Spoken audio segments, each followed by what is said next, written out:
வணக்கம். இந்த ட்ரெஸ்ஸு என்னோட பொண்ணுக்காக ஜனவரி 1 2024 அப்போ வாங்கினது. 2 ட்ரெஸ்ஸு காம்போவாக இருக்குது. மீஷோவில் தான் ஆர்டர் போட்டிருக்கோம். 3 லேயர் ட்ரெஸ்ஸுன்னு சொல்லுவாங்க இல்லைங்களா, அந்த மெத்தடில் இருக்கக்கூடியது. Crepe cloth. இதில் அங்கே டிஸ்கிரிப்ஷனில் என்னென்ன கொடுத்துருக்காங்களோ அதெல்லாம் கரெக்டாக மேட்ச் ஆகி டிசைன்லேருந்து சைஸ்லேருந்து எல்லாமே சூப்பராக இருந்துச்சு. எனக்கு ரொம்பவே பிடிச்சிருந்தது இந்த ட்ரெஸ்ஸு.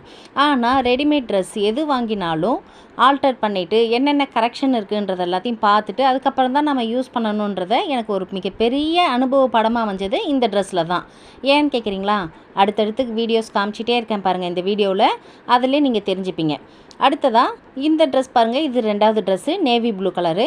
இந்த ட்ரெஸ்ஸு தான் நான் ஏற்கனவே வீடியோ போட்டிருக்கேன். ரெடிமேட் ட்ரெஸ் வாங்கின உடனே என்னென்ன கரெக்ஷன் செய்யணும் அப்படின்னு சொல்லிட்டு போட்டிருக்கேன்.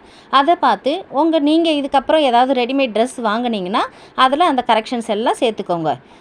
அதை மாதிரி செஞ்சிட்டிங்கன்னா லைஃப் லாங் நல்லா இருக்கும் ட்ரெஸ்ஸு. சரி, இதில் என்ன கரெக்ஷன் ஆச்சு, எதனால் இந்த மாதிரியான அனுபவ பாடம் எனக்கு கிடச்சிது அப்படின்னு கேட்டிங்கன்னா, இந்த பிங்க் கலர் ட்ரெஸ்ஸில் தான் எனக்கு அந்த அனுபவம் கிடச்சிது. என்னன்னு கேட்குறீங்களா? ஒரே ஒரு நாள் தாங்க யூஸ் பண்ணது இந்த ட்ரெஸ்ஸு. அதுக்குள்ளே இவ்வளோ தூரத்துக்கு தையல் விட்டுருக்கு, அதாவது தையல் விடலை, பிரிஞ்சிருக்கு. நூலாக துணி கிரேப் துணின்றதுனால நூலாக பிரிஞ்சிருக்கு. ஓவர்லாக் போட்டு கொடுத்துருக்கணும், ஆனால் ஓவர்லாக் போடலை. அதனால் நூல் எல்லாம் பிரிஞ்சு வந்துடுச்சு. 3 லேயர்ன்றதுனால ஒவ்வொரு லேயர்லையுமே இந்த மாதிரி நூல் பிரிஞ்சு வரும். அதனால் நான் ஃபஸ்ட்டு இந்த கொஞ்சமாக தையல் விட்டு நூல் பிரிய ஆரம்பித்த உடனேவே ஆல்ட்ரேஷன் செய்ய ஆரம்பிச்சிட்டேன். எங்கே நமக்கு பிரிஞ்சிருக்குன்னு பாருங்கள். அங்கேருந்தே அப்படியே நம்மளால் தைக்க முடியாது, ஏன்னா அது சைடாக இருக்கும். நம்ம அதை மாதிரி தைக்க ஆரம்பித்தோம்னா இதில் மேலே இருக்க துணியில், மேலே காமிக்கிற துணியில் ஓவர்லாக் போட்டிருக்கு. உள் சைடில் போகக்கூடிய துணி, இடுப்புலேருந்து வருது இல்லைங்களா, அந்த துணி உள் சைடு போயிடும். அதில் ஓவர்லாக் போடல, உள்ளே தானே இருக்குது, அதனால் ஓவர்லாக் போட தேவையில்லன்னு விட்டுட்டாங்க போல். ஆனால் அதுதான் நூலாக பிரிஞ்சு எனக்கு இவ்வளோ பெரிய பாடம் கொடுத்தது. நீங்களும் இது மாதிரி அனுபவப்பட்டு தான் இதை தெரிஞ்சுக்கணுன்னு இல்லை, இந்த வீடியோவை பார்த்தே நீங்கள் தெரிஞ்சுக்கணுன்றதுக்காக தான் நான் உங்களுக்கு இந்த வீடியோவை காமிச்சிட்ருக்கேன். இப்போ பிரிஞ்சிருக்கு இல்லைங்களா, அதிலேருந்து இந்த சைட்லேயும் இந்த சைட்லேயும் 2 சைட்லேயும் ஒரு இன்ச் அளவுக்கு தையல் லைட்டாக பிரித்து எடுத்துக்கோங்க.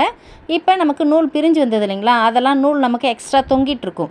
அந்த நூல் எக்ஸஸ் நூல் எல்லாத்தையும் இந்த மாதிரி சிசர் வச்சு கட் பண்ணி அதை கையோடு அப்படியே எடுத்து உடனே டஸ்ட்பினில் போட்டுருங்க. இல்லைனா நம்ம ட்ரெஸ்லேயே தான் ஒட்டிக்கிட்டு வரும், நம்ம இங்கேவே விட்டுட்டோம்னா. அடுத்ததாக இதில் என்ன கரெக்ஷன் பண்ணுறேன்னு பாருங்கள். இதை நம்ம ஓவர்லாக் கடையில் கொடுத்து போட முடியாது, தச்சிருக்கு ஆல்ரெடி.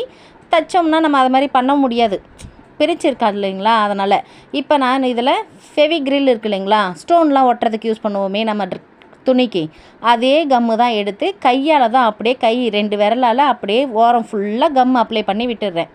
இது நமக்கு நூல் பிரிஞ்சு வரவே வராது இதோட லைஃப் டைமுக்கும். நீங்கள் ட்ரை பண்ணி பார்த்துட்டு கூட சொல்லுங்கள். நான் இதுக்கு 4-5 வருஷத்துக்கு மேலே நான் இந்த டிப்ஸ் யூஸ் பண்ணிகிட்ருக்கேன், ஆனால் வீடியோவில் சொன்னதில்லை. இப்போ தான் சமீபமாக தான் ஒரு 2-3 வீடியோவாக இந்த டிப்ஸ் சொல்லிகிட்ருக்கேன் நான் உங்களுக்கு. இப்போ இந்த மாதிரி நூல் பிரிஞ்சு வராமல் இருக்கிறதுக்கு இந்த மாதிரி கம் அப்ளை பண்ணிவிட்டு காய விட்டுடணும். 24 ஹவர்ஸ்க்கு, குறைஞ்சபட்சம் 24 ஹவர்ஸ்க்கு காய விட்டுட்டு அதுக்கப்புறமா இதுக்கு மேலே ஒரு காட்டன் கிளாத் போட்டுட்டு அயன் பண்ணணும். நீங்கள் அப்படியே அயன் பண்ணிங்கன்னா இங்கே இருக்க கம் நம்மளோட அயன் பாக்ஸில் பிடிச்சிக்கும். இல்லைனா துணி ஹீட் ஆகிடுச்சுனாக்கா துணி ஒரு சில டைம் பொசுங்கிறதுக்கு சான்ஸ் இருக்குது. அந்த மாதிரி ஆகாமல் இருக்கிறதுக்கு தான் காட்டன் கிளாத் மேலே போட்டு அயன் பண்ண சொல்கிறேன். இப்போ நான் இது கம் அப்ளை பண்ண உடனே தைக்க ஆரம்பிக்கிறேன். நீங்கள் காய வச்சுட்டு அயன் பண்ணிவிட்டு கூட தைக்கலாம், பிரச்சனை இல்லை. இந்த துணி எப்படி ஆல்டர் பண்ணுறோன்னு பாருங்கள், தைக்கிறோன்னு பாருங்கள். இடுப்புலேருந்து வரக்கூடிய துணி உள் சைடில் இருக்கும், கீழே இருக்குது இல்லைங்களா, அந்த துணி ஓவர்லாக் போட்டிருக்கும், அது வெளி சைடில் நமக்கு தெரிகிற மாதிரி இருக்கும். அதே மெத்தடில் தான் நானும் வச்சு தைக்கிறேன்.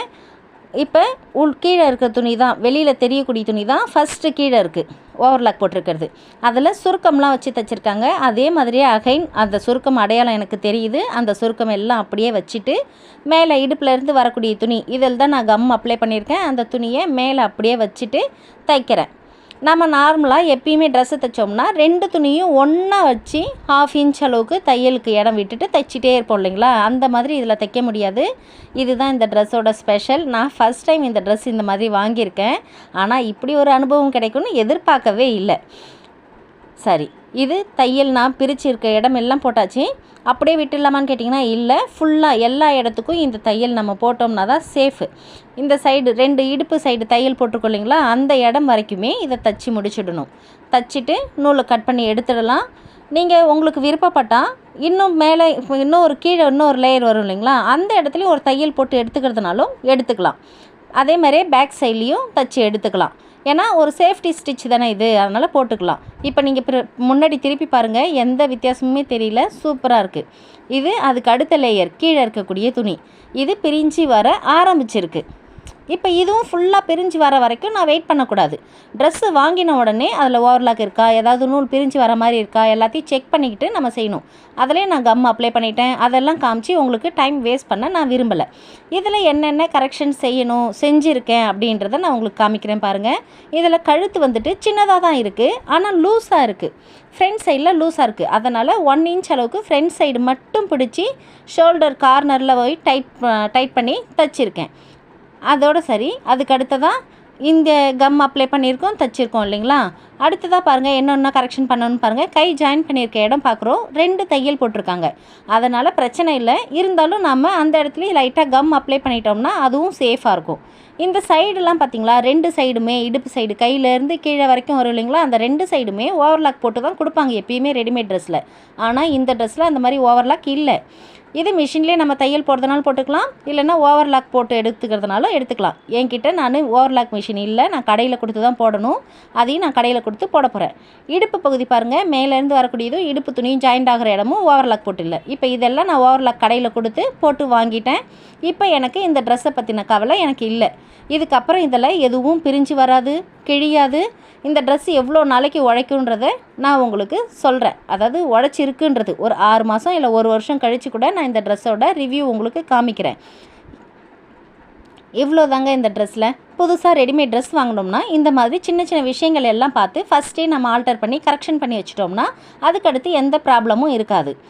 ஓகேங்களா. இப்போ இந்த ட்ரெஸ்ஸில் நான் செஞ்சுருக்க ஆல்ட்ரேஷன் உங்களுக்கு வீடியோவாக காமிச்சிருக்கிறது, இதெல்லாம் உங்களுக்கு புரிஞ்சிருக்கா, பிடிச்சிருக்கா என்னன்றதை எனக்கு சொல்லுங்கள். ஸ்டிச்சிங் சம்மந்தமாக, ஆல்ட்ரேஷன் சம்மந்தமாக எந்த டவுட் இருந்தாலும் எனக்கு கமெண்ட்டில் சொல்லுங்கள். ஏன்னா நான் நிறைய ஆல்ட்ரேஷன் பண்ணியிருக்கேன், அதனால் என்னால் டவுட்டை கிளியர் பண்ண முடியும்.